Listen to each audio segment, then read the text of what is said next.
Daddy's home. Daddy's home, everyone. I'm back from England. I hope you missed me. I missed you so much. Your kids should be in bed, tucked away. My PlayStation's turned off. You know the drill. It's unPUNDITRY. We're going to be reviewing game week 8. With me is Stuart. Hello.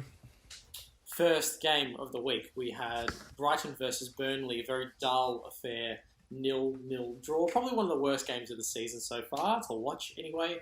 Burnley had one shot on target, as opposed to Brighton, who had 19 total shots. Now I'm going to say it. I keep saying it.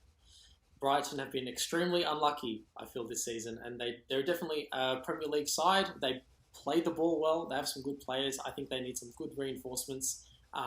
They need to back Graham Potter. I think he's a really good manager. It's just been extremely unlucky. Welbeck had a great game. I think it was his full debut this week, and Morpay coming back in. They did okay, but not clinical enough as they have been throughout the season. It's a shame. I really thought that Brighton could have gotten past Burnley. My man of the match was Pope. I feel that you are lying to all our viewers right now when you say that I've been backing Brighton. I just think they've been unlucky, because that's what I've been saying. I've been saying that Brighton have been doing very well. A lot of shots. Welbeck played pretty well. Maupai's come back in the side, but he kind of underperformed a bit. I went a draw. I was right with that, got that win. Over 2.5 goals, I was wrong. It just goes to show, if something's looking like it's going to be a sure thing, don't bet the other way. And Ashley Barnes, anytime goal scorer, he didn't have a good game. Pulled off, I think, in the 70th minute. On to the next one. Southampton versus Newcastle. Southampton comfortable winning 2-0. Che Adams stepping up again, trying to maybe get some of the goals that Danny Ings, now he's out of the side. He's trying to replace those goals. He needs to keep scoring goals. Good for his confidence. Special mention to Theo Walcott as well. I thought he had a great game playing centrally this time. Usually we've seen him deployed on either wing, but he's getting a lot of praise from Hassan Hutel for slotting seamlessly into his boyhood side. Southampton, Newcastle were a little bit dull, a little bit blasé. Not great performance for them. Theo Walcott was my man of the match. Newcastle's an interesting one. They performed really well against Everton. Callum Wilson looks like that the striker and that attacking option when they finally get like an out-and-out striker in their team. But completely against the run of Graham, Southampton's just looking too good. You would have thought that their form might have diminished a bit now that Ings is out, but Che Adams fills that role nicely. Newcastle to win, lost that. Callum Wilson, anytime goal scorer, lost that. Che Adams to have one or more shots on target. He did that pretty quickly with that first goal. That volley was very lovely. On to the next game. Next game, Everton versus Manchester United. United winning 3-1. Now, up to this point of the season, United have only led for 43 minutes. But this changed with the win this week. It was a fantastic first half from both teams, actually. Very entertaining game, end-to-end. But I feel like United looked a bit more fluid and in transition, especially. They were playing the ball forward really, really well. And it's something they lacked last week, especially against Arsenal. And throughout the game, I think Shams Coleman and Bruno Fernandes, their battle was seen throughout. They were really hard. The whole game, every player was really, they really wanted to win. Both teams really looked like they wanted to win. Flying challenges everywhere. It was a great game to watch. And I'm kind of sick of talking about United because it's just a big circle. Like they play shit for like a month, and Ole is trying to get sacked. Not wants to get sacked, but some of his fans might want. And then they turn it around, have an amazing performance, and the cycle just keeps going and going and going. And I think that's good for the neutral fan because Ole is still going to be at the club, and that's what we want. We want a little bit of instability. However, in saying that, it's good that United have backed the manager and stuck with him. I think that's what a lot of clubs need to do more of, especially Arsenal. I think Arsenal need to back Arteta and keep his philosophy going throughout at least 3 or 4 seasons. Doesn't matter, irrespective of the results. And Bruno Fernandes was my man of the match. Had over 2.5 goals. I got that leg. Both teams to score got that leg. Both defences not looking that good. So that was kind of both both legs I could have been very comfortable with. I had James Rodriguez, anytime goal scorer. Didn't really perform on the weekend, coming back from that testicle injury. Will that define his season? Probably not. However, bit of a gag. Luke Shaw played quite well. You can see he's playing a bit better now that he has a bit of competition in Tellez, who's very attacking, pushes up very high on the left side of the pitch, and Shaw's trying to, in my opinion, emulate that. He got an assist. I think it was Bruno's first goal. Bruno looked unreal. Second best player in the league, pretty much, as we stand, in my opinion. And the last final leg was James Rodriguez, anytime goal scorer. I lost that one. On to the next one. Next one, Crystal Palace versus Leeds. The second time that Leeds have been on the losing end of a 4-1 result. I feel like Leeds really played into Palace's hands. They're trying to play out. Palace straight on the counter, exposing spaces. And Stuart, what do you get when you mix Sterling's pace with De Bruyne's passing? You get Wilfried Zaha. Okay. Wilfried Zaha, you should have seen the balls that he was playing. He was at the centre of Palace's attack. That ball that set up, I think it was Eze with the own goal that happened. Amazing. Like the reverse no-look, brilliant. That's beautiful. That's what I want to see from my boy. Palace dominated 4-1. Clinical. Zaha was my man of the match. I actually had Eze as man of the match. I thought his was it a 2 free kicks? Or did he take... No, he took a corner first and a free kick. Yeah, he took a corner, then he took a free kick, but he was playing well. This is probably his first game that he's actually shown why Crystal Palace bought him. Zaha, I'll give you that. He did play well. However, one match this season playing well does not define at all how good he's been playing, because he hasn't been playing good at all. I had Leeds to win this. I lost that leg. I had Wilfried Zaha, anytime goal scorer. I lost that leg. Patrick Bamford, anytime goal scorer, very underrated it seems now. He's becoming really consistent. He went on that 3-game drought, and now 2 goals again in 3 goals or 2 goals in... I don't know how many goals. He's scored a few goals in recent matches as well. That's not much to say. 4-1. Leeds are probably the most unstable, whatever you say it, club. You're either winning by 4-0 or you're losing by 4-0. On to the next match. I feel like that's the season at the moment. Every team's kind of struggling in that way. Chelsea versus Sheffield. Chelsea winning 4-1. The beginning of the game, I think McGoldrick scored a back heel, wasn't it? Yeah. Chelsea, their defence looking a little bit rocky at the start, but then, they shored up as they have this season. Dismantling Sheffield. They played really, really well. I think they're a good, strong title contender. I really think they do. I'm not 100% convinced with them yet, but I really think they can cause problems, and they will be up there at the end of the season. Ziyech was my man of the match. He's really good. I had Chelsea to win. I won that. I had Timo Werner, anytime goal scorer. I'll come back to him in a second. And Oliver McBurney to have 1 or more shots on target. He didn't even start. I don't know why. What's his name? I don't know why the Sheffield manager, I can't remember his name at the moment, would drop McBurney. He is an elite aerial force, but McGoldrick scored.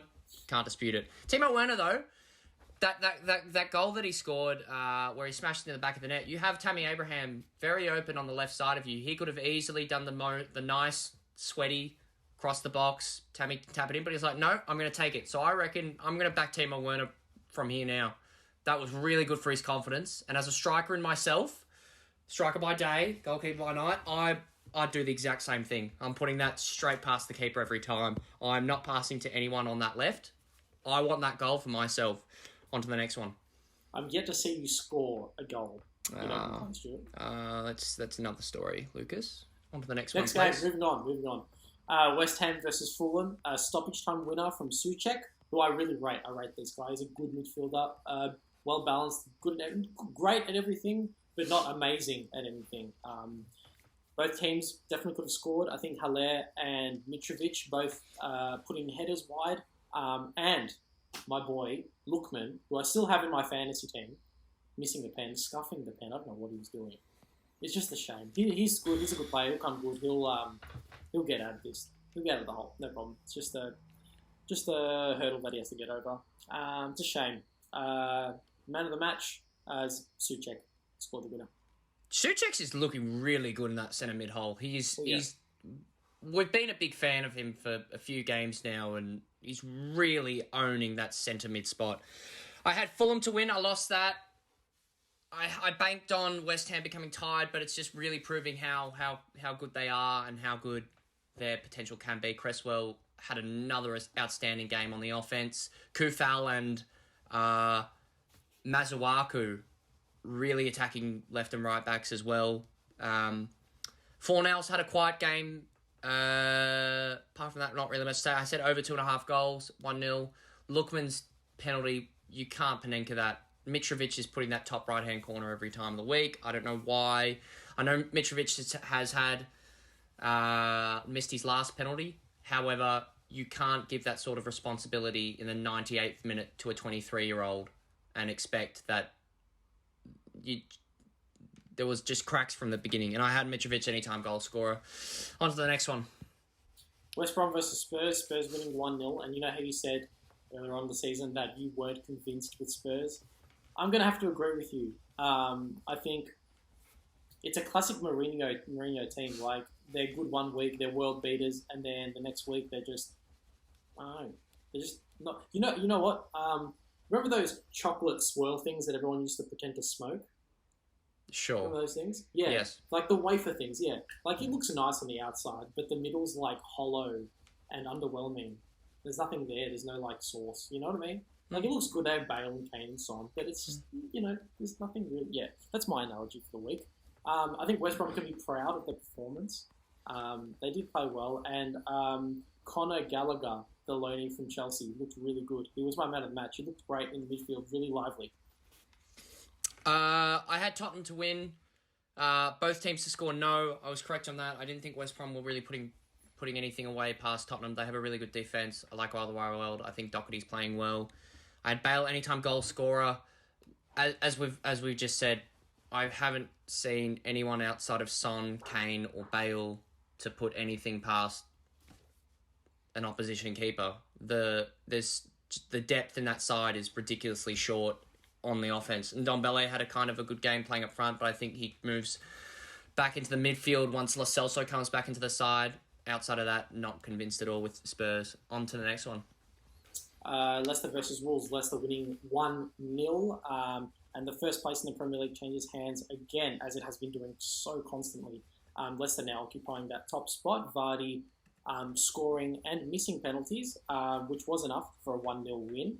I think Wolves in the second half played a lot better. They pressed a lot better. And Traore then coming on from the bench.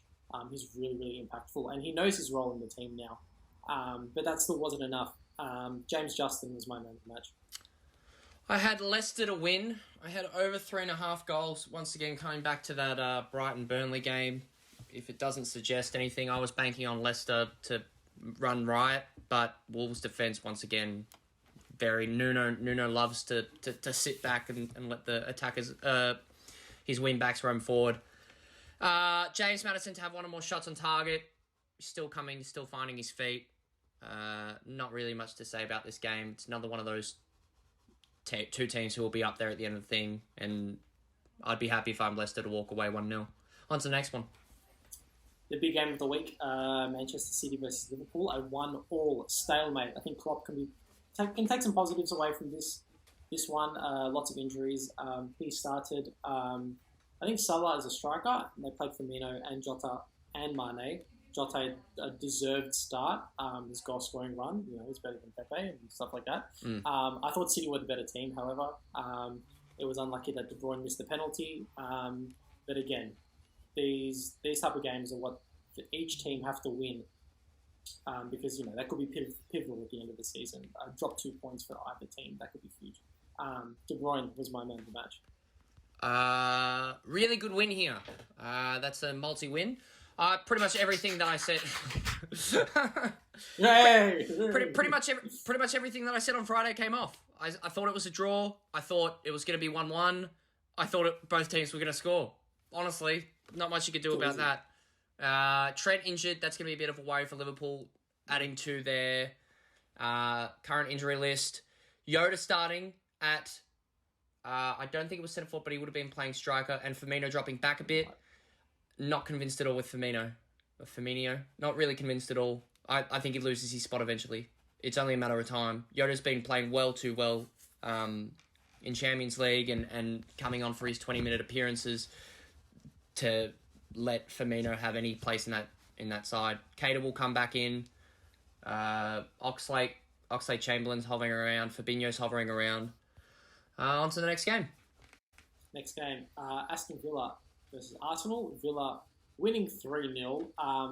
I'm not convinced with Arsenal. I think they're in a hole, especially in an attacking sense. Or I'm sure you can give a light to this one, Stuart. I think Villa was great going forward. Each goal was fantastic. Ollie Watkins with the brace. They were really clinical. They put away their chances. They deserved it. Villa really deserved this game. Ollie Watkins was my man of the match. And I'm sure, Stuart, you can shed some light on your team's issues. I had over 2.5 goals.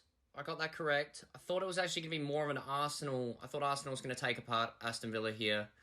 Arsenal at home to Aston Villa last year you had Aubameyang scoring, you had Pepe scoring, so I thought it was just going to be the same thing. But no, Ollie Watkins, first goal scorer, won that leg as well. And then I had Pierre-Emerick Aubameyang to have one or more shot on target. He did not even register one shot at all today. Do not play him on the left wing. There is no point. Drop Lacazette, drop Willian, move Saka up to left wing, move Aubameyang into the centre, and play Pepe on the right. I don't understand why Arteta's shoving a fucking circle peg into a square hole. However you want to say it. Stop playing the same thing. We haven't looked convincing the entire time this season. Apart from Fulham. And that was Fulham. Party's great. Dragged from 46th minute. Bring back Mustafi, honestly, in my opinion. You've got to change something up. Tierney looked, he's okay, he's good going forward and everything. Bellerin's fine going forward the other one, but you can't concede 3 to Aston Villa. Simple. No matter how good John McGinn is. That's it. You heard it here first, folks. John McGinn. John McGinn's he's a superstar. Mate, Aston Villa went back to the 3 in the middle with Barkley up front and then Louise and McGinn holding. That's top 5 material right there. Those 3, very, very, very good. You have Grealish on the left. You have Watkins up front. Trezeguet's okay. But I back them now. I go back to backing them. What, for Champions League? Yeah, fuck it. Why not? Really? Okay. Probably not, but... We're off.